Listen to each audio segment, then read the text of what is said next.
Steve's Production introduces your host, Nicholas Catalano!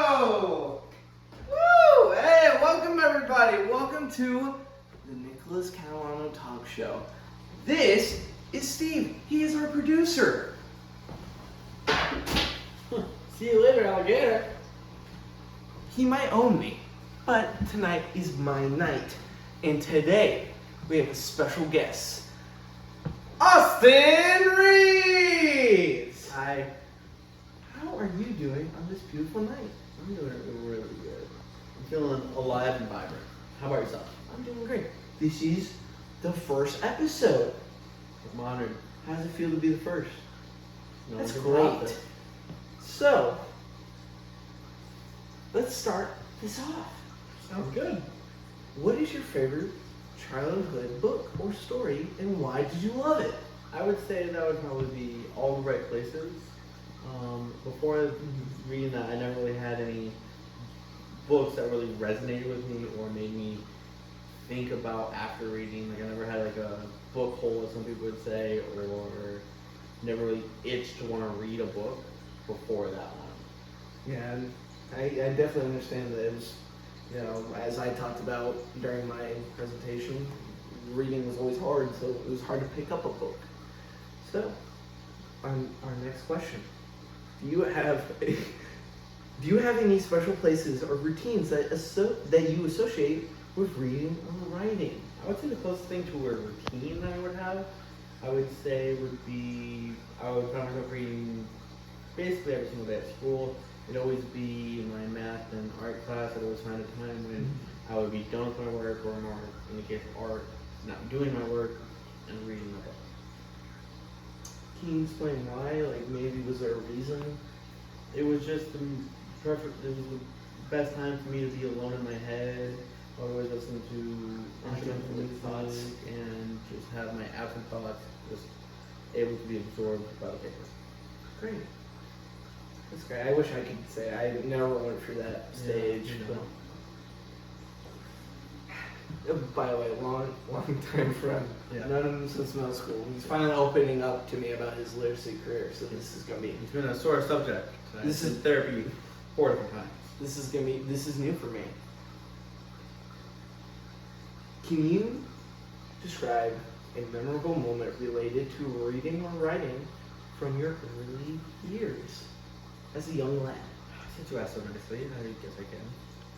I'd say back in 4th grade, I was in this program and I didn't really know what it was, but looking back, it was definitely an IEP program where I would be taken out of my class. It's always my English class, and I would be put in this room with a bunch of teachers and students that were just like me, and we'd either do these little activities or we'd read aloud to ourselves, and sometimes we even write short stories. And it was just a very healthy environment that really helped me get better at reading and writing more effectively. And on top of that, with how useful it was also fun, and I made a connection with everyone in there. Yes, as a lot of you know, I was in an IIP program.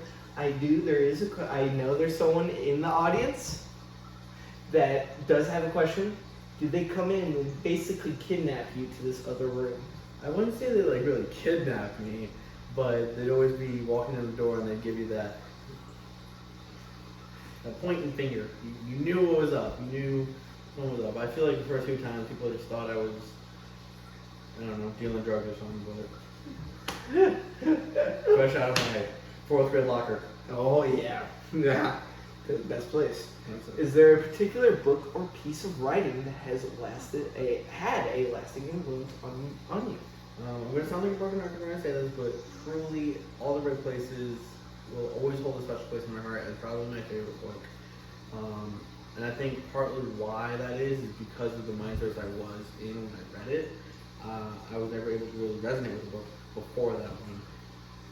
It was really easy for me to connect with some of the characters and what they were going through, feeling, I guess, empty when it came to certain feelings, and going through it, that really helped me start feeling again, I guess I could say. Yeah, I get that. I understand that. Now, next question. Who in your life had a positive or negative influence on your literacy career? Obviously, the easy answer would be my parents. Always supported me 100%. Always helped me through anything I needed. But obviously, I have dealt with a lot of teachers throughout the years. One specifically there for it, and some that was just not even knowing I was in a program. And I'd say most of them were helpful. They'd always try to help me when needed. They'd always give me space when asked. But there's always those ones that would always talk me down and make me feel like I wasn't normal in a sense, which in turn made me not want to continue, just because there's no point, what can I do to change this? But deep down, there was also another side of it, was like I can stick it to them if I can prove to them that I am normal and that I am better than what they say I am. And both me and you, we've talked about this when in high school and middle school. We've been in classes together. Of course, and it's always the struggle of being looked at different. Not even just from the teachers, but from the peers. classmates being taken out of class to take tests. I always hated it. Me too. We both can agree on that. Yeah. Can you tell me about a challenging reading or writing experience? I would say probably back in 8th grade, I had an English teacher. Am I allowed to say names? Of course. Miss Poe. Didn't like her at all. We don't like Miss Poe. We had class together.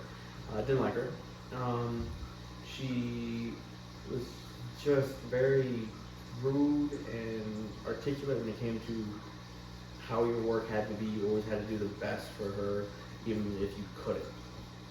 We were reading To Kill a Mockingbird, and obviously when reading that, you read aloud with the class, and I'd always struggle, and I'd feel like she judged me silently about it. On top of that, we had a book report for To Kill a Mockingbird, and obviously that was a whole different struggle for me when it came to the comprehension side of it. Yes. Miss Poe, she targeted us IEP kids.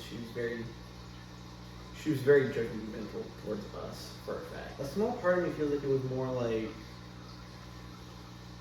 a wrong sense of, not justice, but it felt like she was trying to help, but she didn't know how. So she thought pushing us and trying to get us to break through our boundary would be a helpful option, but it obviously wasn't.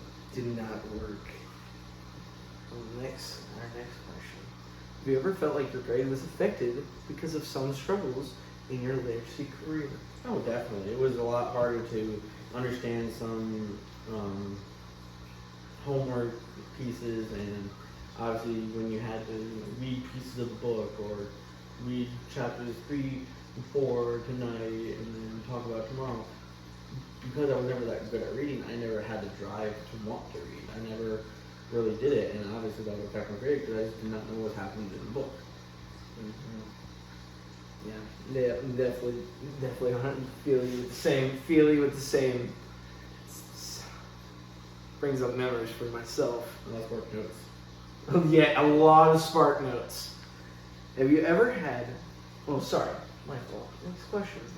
Have you ever had a teacher who made a significant impact on your literacy career? Definitely. It was, again, my senior year. I feel like my senior year was probably my most influential year, but I had this teacher, not really a teacher, or IEP teacher, named Miss Wall, and she was probably the most helpful teacher I've ever had. Not even in the sense of academically. Yeah, she was there when I needed help, and she was always down to help me through things, but she was there more emotionally. She was always there to congratulate me on my achievements, whether they were big or small, and anything I was proud of, she was proud of, and it felt like it was way more of a friendship relationship than a teacher and student relationship. Those are the best types of relationships. That's how you learn. Yeah. That's exactly how you learn. I can definitely say that. I can Miss Heidi, Miss Potter, Mr. Bossy. It's like I can name many teachers. Just not Miss Poe, really. Or not Miss Poe. Or another teacher named Glenn. We're not even gonna call him Mr. Glenn. It was Mr. Robertson, but he didn't earn it. He didn't earn that. No. He doesn't have respect. All right, next question. How has your ability to read and write shaped your daily life? Well, obviously, just to get through daily life, you need to have some aspect of reading and writing every single day. It's unavoidable.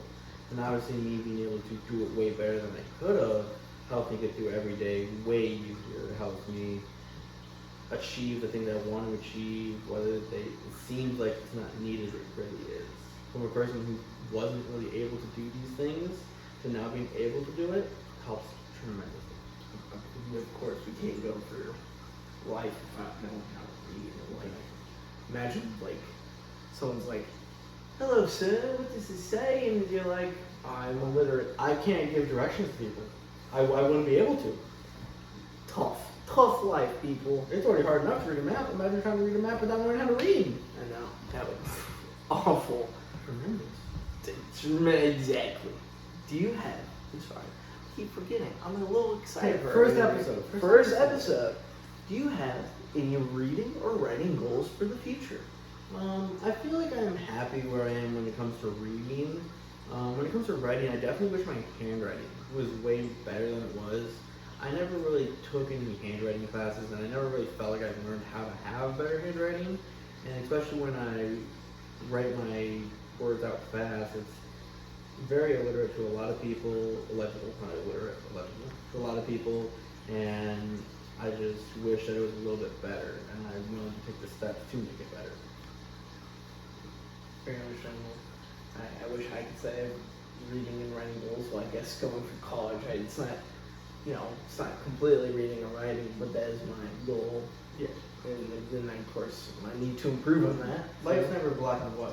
Of course. And it looks like we're running out of time, so I want to say thank you so much. Well, thank you for having me on the show. Of course. I'm really appreciated that you're here. Thank you. And I want to thank our special camera lady for helping us film this. Now, everyone say goodbye. Bye, dear teacher. Please give him a good grade. You tried really hard. I agree with him.